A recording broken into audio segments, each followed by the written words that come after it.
The Medicaid math individual homeowners need to know about. So let's talk about something that matters and something that makes single people nervous real fast: long-term care and Medicaid. Because every time this conversation comes up, somebody says, well, married couples can protect more. Singles don't have as many options. It's just harder, Monet. And yes, I concur, it can be harder. But harder does not mean hopeless. Harder does not mean lose everything you worked your entire life for. So let's talk through the real numbers, shall we? Okay, so the example is this. A single person owns a home worth $300,000. Their income is $3,000 a month. They move into an assisted living facility that costs $6,000 a month. Okay, that means they are short $3,000 every single month. That's $36,000 a year, you guys. And when you see that gap, you can feel the future coming. You're thinking, I'm going to run out of money, right? I'm going to have to sell my house. There's going to be nothing left. Okay, now here's where the planning matters and makes a difference. Most facilities require a private pay period before they will even accept Medicaid. So let's say the facility requires 2 years of private pay. The shortfall is $3,000 a month. Over 1 year, that's $36,000. Over 2 years, that's $72,000. So over that 2-year private pay period, $72,000 is used from savings to cover the gap between income and the cost of care. So if the person started with $300,000 in savings, after spending $72,000, they have $228,000 left. And at that point, the facility will now accept Medicaid. Okay. Now we move into Medicaid planning, because Medicaid has a resource limit, often around $2,000. So the person has to spend down appropriately. That spend down can include legitimate purchases. So for example, if she doesn't drive but needs to spend down, she could purchase a car in her name.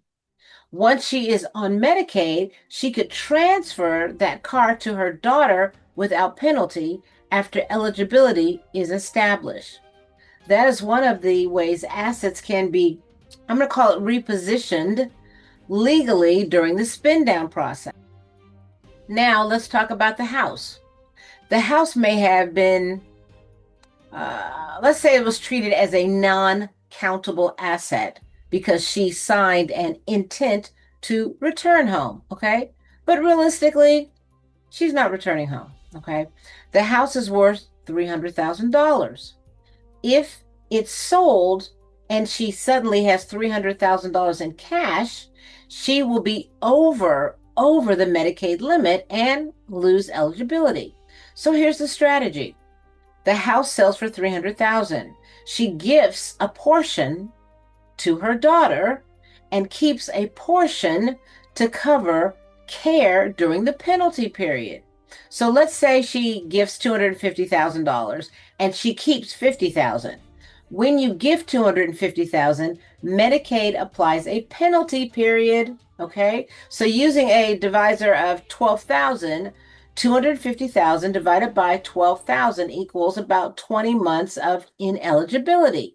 That means for approximately 20 months, Medicaid will not pay, okay? During that time, she uses the money she kept to cover the cost of care. Now, if instead she keeps $60,000 and gives $240,000, she has a stronger cushion to cover that penalty period. Okay, so that means during those 20 months, nothing changes about her care. She remains in the same facility. The only difference is that Medicaid is not paying during that penalty period. But that's okay. She's using the funds she retained. After the penalty period ends, she goes back onto Medicaid. See how that works? Okay. So in that scenario, approximately 240,000 has been preserved for her beneficiaries instead of everything being spent down. The car purchased during spin down has also been preserved. The key is that care was secured first, okay? Nothing was done to jeopardize her placement of her health. The Medicaid strategy flowed after the care was stable. There's a lot that can be done for a single person, you guys. Married couples often keep nearly all. Singles can often preserve a significant portion when planning is done correctly and in the right order. So if you're single, own a home, and you are over 60, you need to understand these rules before you are in crisis. If you are helping a parent and long-term care is on the horizon, don't wait until the facility hands you a bill and a deadline. Planning early creates options. Planning late creates stress. So go to secure65healthplans.com and schedule a consultation. Subscribe if you're listening on YouTube or Spotify so you don't miss these wonderful, enlightening conversations. Share this episode with someone who needs clarity instead of fear. This is Secure 65 Health Plans. What do? We protect your care first. Then we protect your dignity. And whenever possible, we protect your legacy. I'm Monet Swan. Stay happy, stay healthy, and as always, stay golden. I'll see you in the next episode. Love you guys. Stay good, stay happy out there, okay? Give us a call. Have a good day. Bye.